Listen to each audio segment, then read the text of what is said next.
What's the best way to sell roofs? Do you offer a good, better, best option of 3? Or do you lead with one in only one roof system to offer to your soon-to-be customers? Well, this is a highly debated topic, and there's pros and cons to each. And in fact, you could make a strong argument for both positions. So the purpose of this video is to break down the psychological implications of how we sell using these systems, how it is received from the customer standpoint, and then pair that with some of your goals, because your goals can actually be different depending on which system you decide to use. Now, as we break this down, my hope is that by watching this video, one of two outcomes is going to happen. One, you're going to look at this and be like, I'm using this one system, and absolutely, this is the right one for me, and we reaffirm that decision. Or option 2 is you go through this and you say, holy smokes, I need to completely overhaul what I'm doing, because if we do, it's going to help us achieve our goals and make even more sales. Now, before I get started, I'd love to hear from you. Drop a comment below. Let me know, which system are you using? Are you leading with just one offer or good, better, best? Let's hear from you.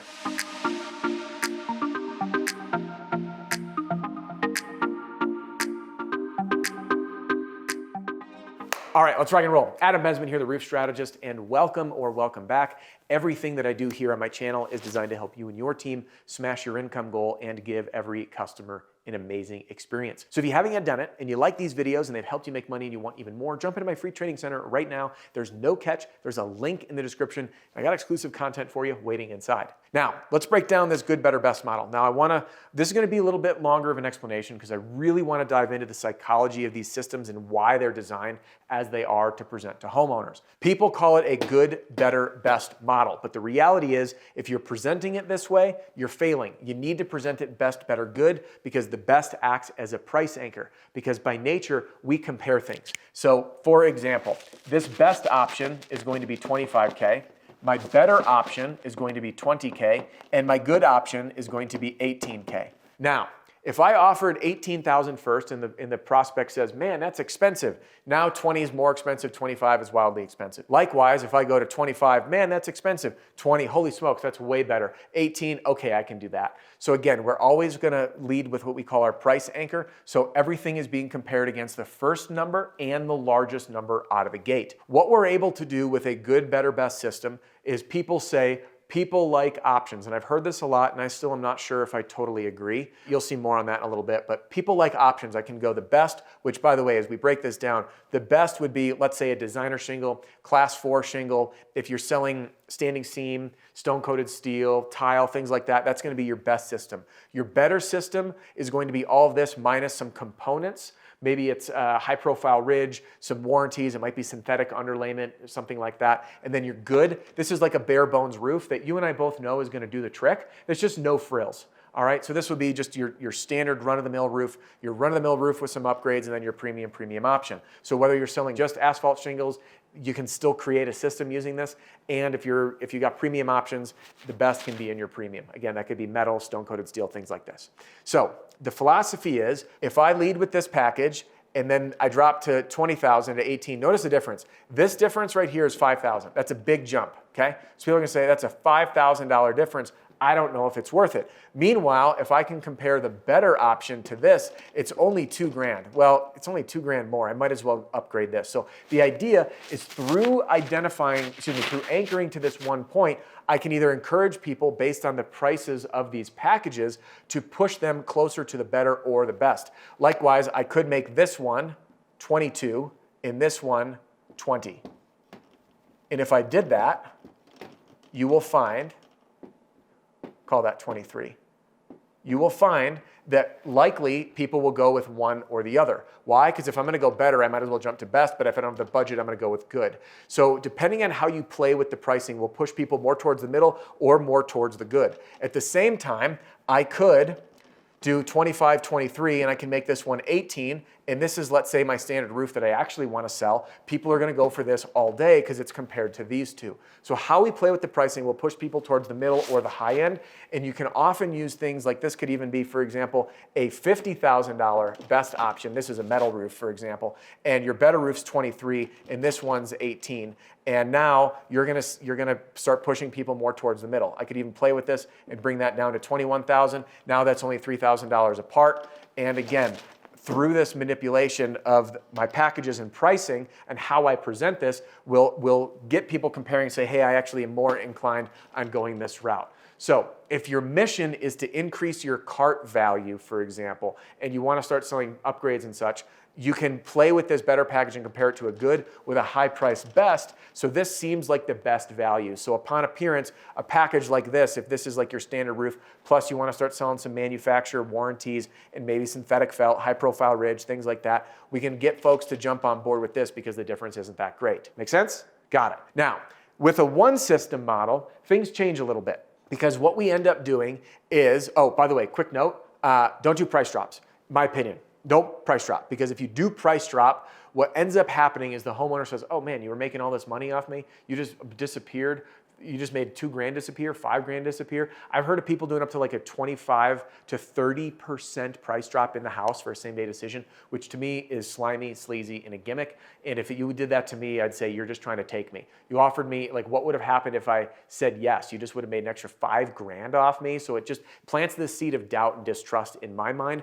And I know that they can be very effective, but it's not how I'm willing to do business, okay? So I just want to get that out of the way as people think about it, because that way, if they say, hey, I can't do 21, well, great, I've got an option for you. So as the price goes down, the scope of services, what you're going to include, goes down, and that's what leads us into a good option. Now, on a one roof system, let's start, for example, that this was the main roof I wanted to sell. I'm at 21K, all right? This allows me that if the homeowner says yes, I don't have as many decisions. It's $21,000, and of course, you've got your financing listed here. I just want to, I'm sharing this for concept, okay? So your financing will be listed. Let's say this is $252 a month. So the option is, here's the roof for us. If they say yes, now after they say yes, I can begin to offer additional services to encourage them to upgrade. For example, do you want to go with high profile ridge? Okay.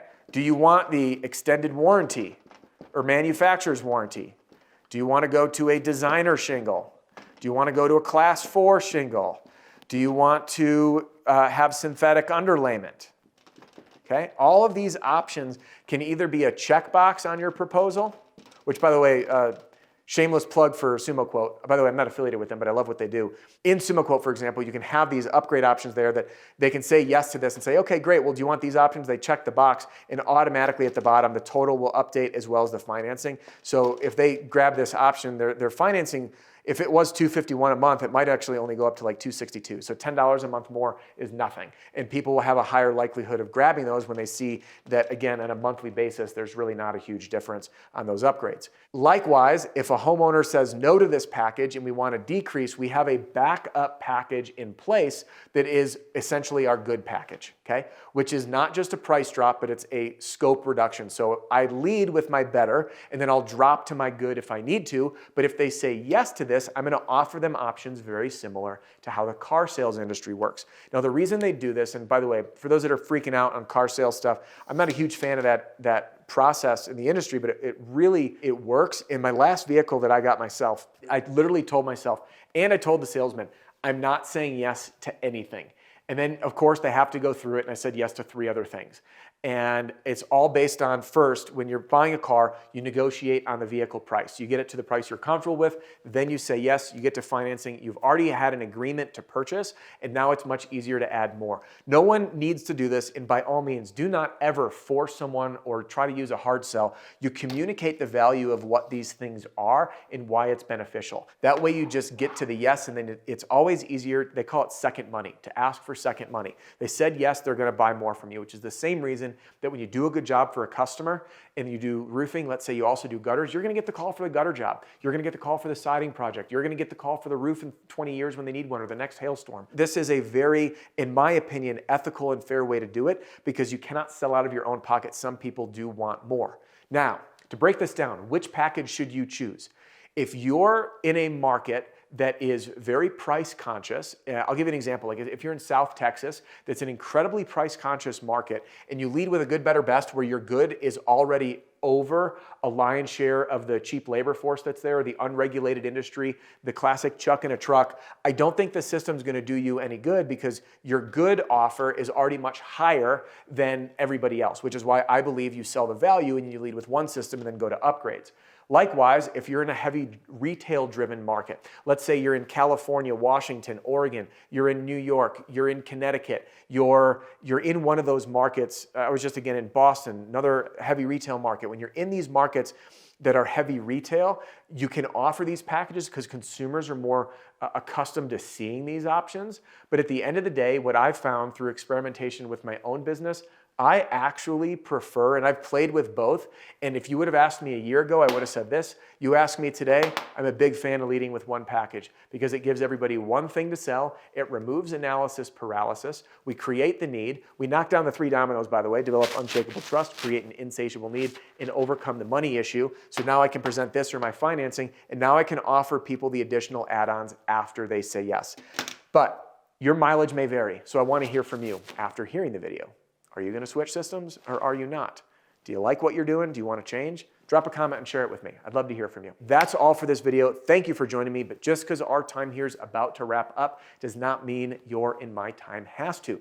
So if you haven't done it, get into my free training center. There's no catch, and I got a ton of exclusive content waiting for you inside. And if you want to hang with me here on YouTube, I've hand-selected a video that I think you're really, really going to love. So jump into that one, and I will see you on the next one.